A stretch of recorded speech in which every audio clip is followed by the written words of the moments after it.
ਬਹੁਤ ਵਾਰੀ ਲੋਕ ਇਸ ਨਾਂ ਦੇ ਉੱਤੇ ਠੱਗ ਹੋ ਜਾਂਦੇ ਆ ਵੀ ਨਵਾਂ ਇਮੀਗ੍ਰੇਸ਼ਨ ਪ੍ਰਪੋਜ਼ਲ ਆਇਆ, ਲੋਕੀ ਉਹਨੂੰ ਰੂਲ ਪਾਸ ਹੋਏ ਕਹਿ ਕੇ ਹੀ ਲੋਕਾਂ ਨੂੰ ਪੈਸੇ ਠੱਗਣ ਲੱਗ ਜਾਂਦੇ ਆ।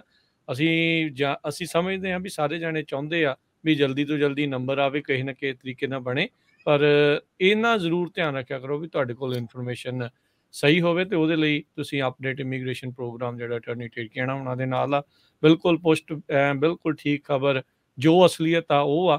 ਲੱਗਦੀ ਕਈ ਵਾਰੀ ਸੱਚ ਕੌੜਾ ਲੱਗਦਾ ਆ, ਪਰ ਜੋ ਸੱਚ ਉਹੀ ਤੁਹਾਨੂੰ ਦੱਸਣਾ ਚਾਹੁੰਦੇ ਆ। ਐਵੇਂ ਭੁਲੇਖੇ 'ਚ ਨਹੀਂ ਰੱਖਣਾ ਚਾਹੁੰਦੇ ਵੀ ਖੌਰੇ ਇੱਦਾਂ ਹੀ ਜਿਹੜਾ ਉਹ ਹੋ ਜਾਊਗਾ। ਜਿੱਦਣ ਹੋਊਗਾ ਉਦਣ ਉਹ ਵੀ ਦੱਸਾਂਗੇ ਸਾਰਿਆਂ ਦੇ ਜੀ ਲਈ, ਬਿਲਕੁਲ ਉਹ ਵੀ ਚੀਜ਼ ਜਿਹੜੀ ਉਹ ਹੋ ਜਾਵੇ। ਇਹ ਨਹੀਂ ਆ ਵੀ ਅਸੀਂ ਚਾਹੁੰਦੇ ਨਹੀਂ ਆ ਸਾਰੇ ਜਾਣੇ ਜ਼ਰੂਰ ਪਹੁੰਚਣ, ਪਰ ਇਹ ਆ ਵੀ ਜੋ ਸੱਚ ਉਹ ਆਪਾਂ ਜ਼ਰੂਰ ਦੱਸਾਂਗੇ। ਅਗਲੀ ਹਾਂਜੀ ਹਾਂਜੀ ਜੀ। ਇਹਦੇ ਇੱਕ ਹਾਸੇ ਵਾਲੀ ਗੱਲ ਆ, ਜਦੋਂ ਇੰਡੀਆ ਸੀਗੇ ਨਾ ਉਦੋਂ ਦਿੱਲੀ ਦੁੱਲੀ ਨਹੀਂ ਪਹਿਲਾਂ ਗਏ ਅਸੀਂ, ਛੋਟੇ ਜਦੋਂ ਨਹੀਂ ਪਹਿਲੀ ਵਾਰੀ ਗਏ, ਉਹ ਕਹਿੰਦੇ ਪਲੇਸ ਆ ਜੀ ਨੋਟ ਪਲੇਸ ਹੈਗੀ ਆ ਉੱਥੇ ਇੱਕ ਤੇ ਅੰਡਰਗਰਾਉਂਡ ਮਾਰਕੀਟ ਬਣਾਤੀ ਉਹਨਾਂ ਨੇ, ਬੜੀ ਵੱਡੀ ਮਾਰਕੀਟ ਆ ਜੀ, ਦਿੱਲੀ ਚਲ ਜਾਓ ਇੱਦਾਂ ਇੱਦਾਂ, ਹਨਾ ਚੱਲ ਗਏ। ਤੇ ਉੱਥੇ ਉਹਨੇ ਦੱਸ ਕੇ ਭੇਜਿਆ ਕਿ ਉੱਥੇ ਨਾ ਠੱਗੀ ਠੋਰੀ ਬੜੀ ਹੁੰਦੀ ਆ, ਕਿਉਂਕਿ ਟੂਰਿਸਟ ਬੜਾ ਨੂੰ ਲੱਗਦਾ, ਉਹਨਾਂ ਨੂੰ ਕੋਈ ਏਦਾਂ ਨਹੀਂ ਕਿ ਦੁਕਾਨਦਾਰੀ ਛੋਟੇ ਸ਼ਹਿਰਾਂ ਕੀ ਕਰਨੀ ਕਿ ਦੁਬਾਰਾ ਵੀ ਬੰਦੇ ਨੇ ਵਾਪਸ ਆ ਜਾਣਾ। ਹੁਣ ਕਹਿਣਾ ਬੰਦੇ ਨੂੰ ਤੋਰੋ ਇੱਥੋਂ ਦੀ, ਹਨਾ। ਪਤਾ ਵੀ ਸੀ, ਇਨਫੋਰਮੇਸ਼ਨ ਚੱਲ ਗਿਆ ਜੀ। ਉਹ ਮੈਨੂੰ ਯਾਦ ਆ ਛੋਟੇ ਹੁੰਦੇ ਇੱਕ ਸ਼ਰਟ ਲਈ ਤੇ ਬੰਦੇ ਨੇ ਦਿਖਾਈ ਗਿਆ, ਦੇਖ, ਮੈਂ ਕਿਹਾ ਬੜੀ ਵਧੀਆ ਸ਼ਰਟ ਹੈ ਨਾ। ਤਾਂ ਦੂਜੀ ਜਿਹੜੀ ਡੱਬੇ 'ਚ ਪੈਕ ਕਰਕੇ ਉਹਨੇ ਦਿੱਤੀ ਨਾ, ਸੇਮ ਸ਼ਰਟ ਲੱਗੇਗੀ, ਨਵੀਂ ਵਾਲੀ ਲੈ ਲਓ ਤੁਸੀਂ। ਜਿੱਦਾਂ ਪਰਫਿਊਮ ਹੁੰਦੇ ਆ ਉਹਦੇ ਪੈਕ, ਜਿੱਦਾਂ ਡੈਨਿਮ ਡੂਨਿਮ ਦੇ ਉਦੋਂ ਚੱਲਦੇ ਸੀਗੇ ਉੱਥੇ, ਨੀਲੇ ਜਿਹੇ ਰੰਗ ਦੀ ਉਹਦੇ 3-3 4-4 ਉਹਨਾਂ ਨੇ ਨਾ ਇਕੱਠੇ ਭਰੇ ਬੰਡਲ ਦੇ ਵਿੱਚ ਕਿ ਆਹ ਕੰਬੋ ਪੈਕ ਹੈ, ਇਹਨੂੰ ਲੈ ਜਾਓ। ਉਹ ਘਰ ਆ ਕੇ ਦੇਖਿਆ ਜਿਹੜੀ ਸ਼ਰਟ ਸੀਗੀ ਦਿਖਾਉਣ ਵਾਲੀ, ਜਿਹੜੀ ਡਿਸਪਲੇ ਵਾਲੀ ਸੀ, ਉਹਦੀ ਕੁਆਲਿਟੀ ਹੋਰ, ਤੇ ਜਿਹੜੀ ਅੰਦਰ ਸੀ ਤੇਰੇ ਦੇਤਾ ਉਹਦਾ ਕੱਖ ਵੀ ਨਹੀਂ।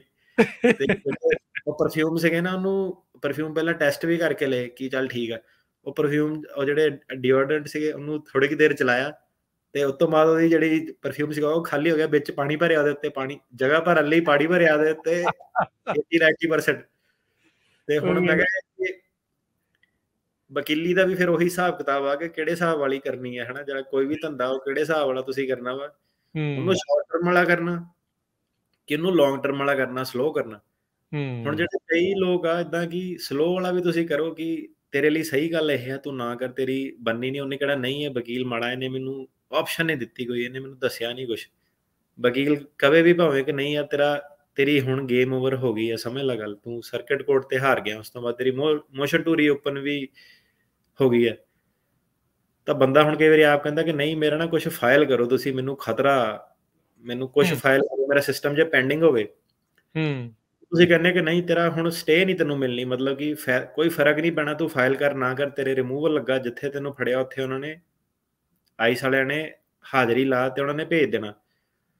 ਪਰ ਉਹ ਬੰਦਾ ਜਦੋਂ ਜਾਂਦਾ, ਕਈ ਵਾਰੀ ਉਹਨੂੰ ਕੋਈ ਕਹਿੰਦਾ ਕਿ ਨਹੀਂ ਤੇਰਾ ਆਹ ਫਾਈਲ ਕਰ ਦੇਣਾ, ਤੇਰਾ ਉਹ ਫਾਈਲ ਕਰ ਦੇਣਾ, ਉਹ ਕਈ ਵਾਰੀ ਨਾ ਫਜ਼ੂਲ ਹੀ 3-4-5 ਮੋਸ਼ਨਾਂ ਉਹੀ ਫਾਈਲ ਕਰਕੇ, ਮੋਸ਼ਨ ਟੂ ਰੀਓਪਨ ਜਿੱਥੇ ਨਹੀਂ ਵੀ ਹੋਣੀ ਸੀ, ਆਪਣਾ ਹੁਣ ਕੇਸ ਜਿਹੜਾ ਖਰਾਬ ਕਰ ਲੈਂਦਾ। ਕਈ ਵਾਰੀ ਕੀ ਸੀਗਾ ਕਿ ਜਦੋਂ ਕਿਸਾਨੀ ਮੁੱਦੇ ਵਾਲਾ ਆਪਣਾ ਚੱਲਿਆ ਸੀਗਾ ਇੰਡੀਆ ਦੇ ਵਿੱਚ ਸਾਰਾ, ਕਈ ਲੋਕੀ ਸੀ ਉਹਨਾਂ ਨੇ ਡੀਪੋਰਟੇਸ਼ਨ ਲੱਗੀ ਸੀ, ਉਹਨਾਂ ਨੇ ਕੋਈ ਵੀ ਪਿੱਛੋਂ ਦੀ ਮੋਸ਼ਨ ਟੂ ਰੀਓਪਨ ਨਹੀਂ ਲਾਈ ਸੀਗੀ, ਕਈ ਸਾਲ, ਮਤਲਬ 10-10 15-15 ਸਾਲ ਉਹਨਾਂ ਦੇ ਹੋ ਗਏ। ਤੇ ਉਹਨਾਂ ਦੇ ਕੋਈ ਹੋਰ ਆਪਸ਼ਨ ਬਣਦੀ ਸੀ ਫੈਮਿਲੀ ਦੇ ਥਰੂ ਜਾਂ ਕੁਛ। ਤੇ ਉਹਦਾ ਕੀ ਸੀਗਾ ਕਿ ਜਦੋਂ ਆਪਾਂ ਮੋਸ਼ਨ ਟੂ ਰੀਓਪਨ ਵਗੈਰਾ ਉਹਨਾਂ ਦੀ ਫਾਈਲ ਕੀਤੀ, ਹੁਣ ਕਿ ਆਹ ਹੁਣ ਇੰਡੀਆ 'ਚ ਕੰਟਰੀ ਕੰਡੀਸ਼ਨ ਚੇਂਜ ਹੋ ਗਿਆ, ਇਹਦੇ ਬੇਸ ਤੇ ਬੰਦੇ ਦਾ ਕੇਸ ਖੋਲ੍ਹਿਆ ਜਾਵੇ। ਉਹਨਾਂ ਨੇ ਕੇਸ ਖੋਲ੍ਹਤਾ। ਕਈ ਕੇਸ ਇੱਦਾਂ ਦੇ ਵੀ ਸੀਗੇ, ਉਹ ਕਹਿੰਦਾ ਇਹ ਤਾਂ 10ਵੀਂ ਵਾਰੀ ਟਰਾਈ ਕਰ ਰਹੇ ਤੁਸੀਂ ਮੋਸ਼ਨ ਟੂ ਰੀਓਪਨ, ਸਾਨੂੰ ਕੋਈ ਇੰਟਰਸਟ ਨਹੀਂ ਹੈਗਾ ਇਹਨੂੰ ਗ੍ਰਾਂਟ ਕਰਨ ਦਾ। ਤੇ ਇੱਦਾਂ ਕਿ ਫਜ਼ੂਲ ਨਹੀਂ ਕੇਸ ਫਾਈਲ ਕਰਨੇ, ਉਹਨੂੰ ਕਹਿੰਦੇ ਫ੍ਰਿਵਲਸ ਫਾਈਲਿੰਗ, ਮਤਲਬ ਕਿ ਜਦੋਂ ਬੇਸ ਹੈਗਾ ਉਦੋਂ ਫਾਈਲ ਕਰਨੇ। ਇਹ ਨਹੀਂ ਕਿ ਚੱਲ ਵੀ ਕੇਸ ਖਰਾਬ ਹੋ ਗਿਆ ਤੇ ਕਿੱਥੇ ਪੈਸੇ ਸੁੱਟੀਏ, ਕਿੱਥੇ ਕਰੀਏ, ਹਨਾ। ਸੋ ਇਹ ਹੈ ਕਿ ਕਈਆਂ ਨੂੰ, ਕਈ ਵਾਰੀ ਲੋਕੀ ਜਿਹੜੇ ਹੈਗੇ ਉਹ ਸਹੀ ਐਡਵਾਈਸ ਨੂੰ ਨਹੀਂ ਐਕਸੈਪਟ ਕਰਦੇ ਹੈਗੇ।